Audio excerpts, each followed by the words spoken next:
Hello everyone, I'm Abitha Mohan, Associate Manager Resilience at Salesforce. Today I'm going to be reading a story named Ginger the Giraffe.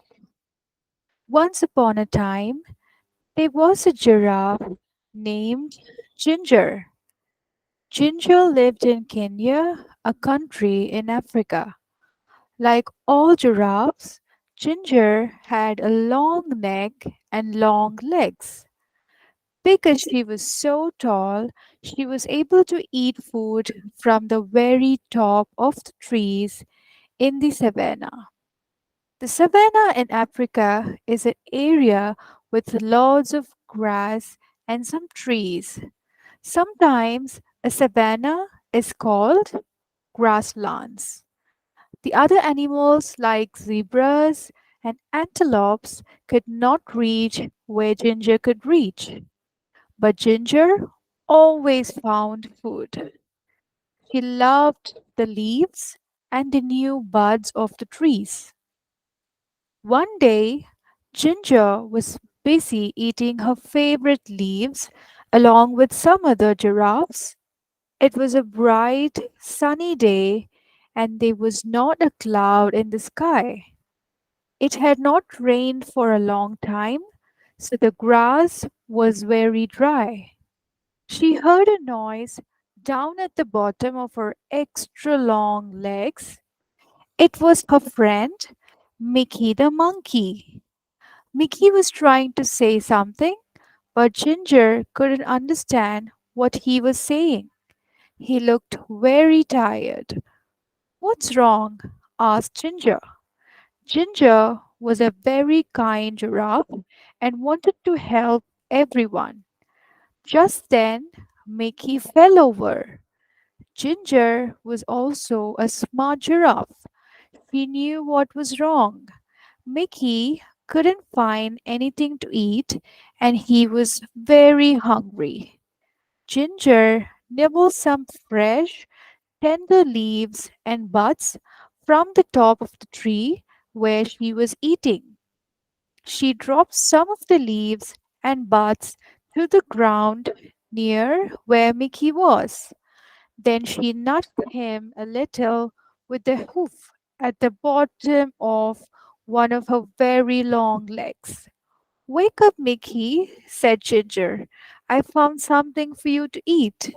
Slowly, Mickey sat up and ate a little. After a while, when Mickey was feeling better, Ginger asked him, what happened, Mickey? Why are you so hungry? Why can't you find anything to eat? Mickey said, it hasn't rained for so long and now there's no more food. That's not good, said Ginger. What's happening with the other animals? No one knows what to do, answered Mickey. All the zebras and the antelopes and the elephants are getting worried about the dry grass. Some of them are thinking about leaving the savannah and trying to reach the jungle. That's a long trip, said Ginger. Are you going to go with them? I don't know, answered Mickey. What do you think we should do? Ginger thought for a while and then suddenly she had a good idea. We should go talk to Leo the lion. He is the smartest animal in the savannah. Mickey was too tired to walk, so Ginger invited him to ride on her back. Hold on tight to my neck, said Ginger. There is a lot to hold on to, joked Mickey. Ginger laughed. You're right. I've got the longest neck in Africa. So they started their journey across to the other side of the savannah to look for Leo. Ginger and Mickey were in luck. Leo was sitting up on a rock and he was really easy to see as they walked through the grass. Hi, Leo, they both shouted. Leo had been napping and was a little grumpy when they woke him up, but he was polite and said, "Hello, Ginger and Mickey. Why did you walk the whole way across the savannah? Just to wake me up?" But he was joking. He had a smile on his face. Mickey says that there is no food left on the savannah because it's been so dry, said Ginger. Do you have any ideas? Leo thought for a while. He said, "There's nothing we can do about the rain. It will come soon, but we can't be sure when it will arrive. When the rain comes, all the plants will grow again and there will be lots of food for everybody." He thought a little longer. "The only thing I can think of is for everyone to move closer to the forest," he continued. "There will be more things to eat there, but I know it's a long trip and it will not be very easy. It might take days to get there." Ginger and Mickey looked at each other and then looked back at Leo. "Thank you, Leo," said Ginger. "It's probably best if they all try to get closer to the jungle." They said goodbye and then walked back across the savannah. Now they needed to gather all of the animals together to start the long journey.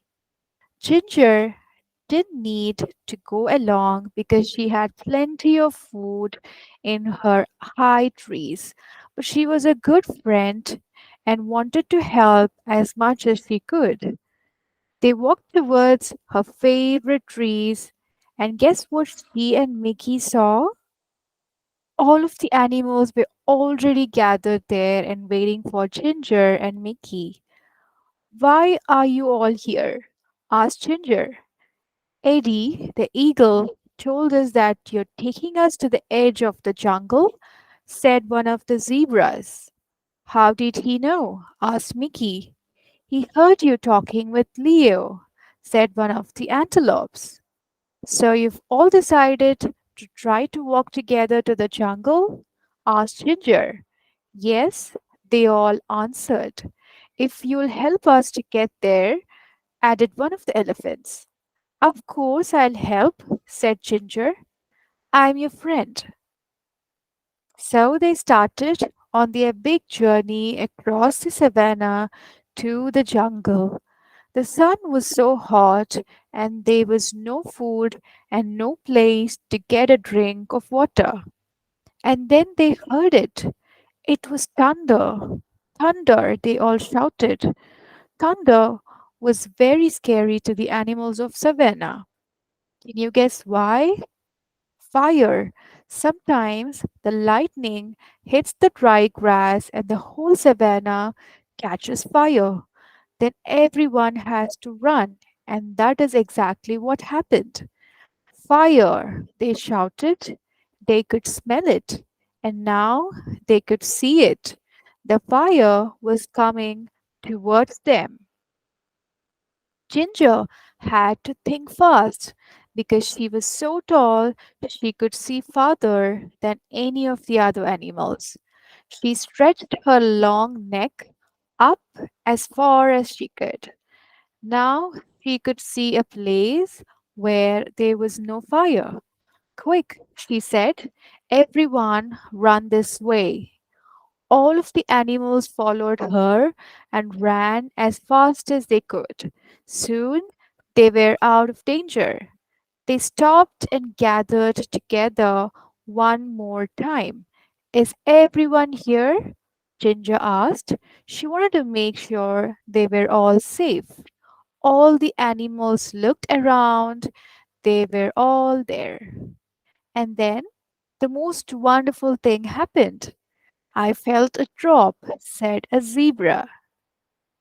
"Me too," said an antelope. It was rain. Finally, everyone was very happy. It started to rain a little more and then a little more. The rain put out the fire so they didn't have to run, and the rain filled their watering holes and made the plants grow again. So they didn't have to make that long trip to the edge of the jungle. Everyone would soon have enough water and food.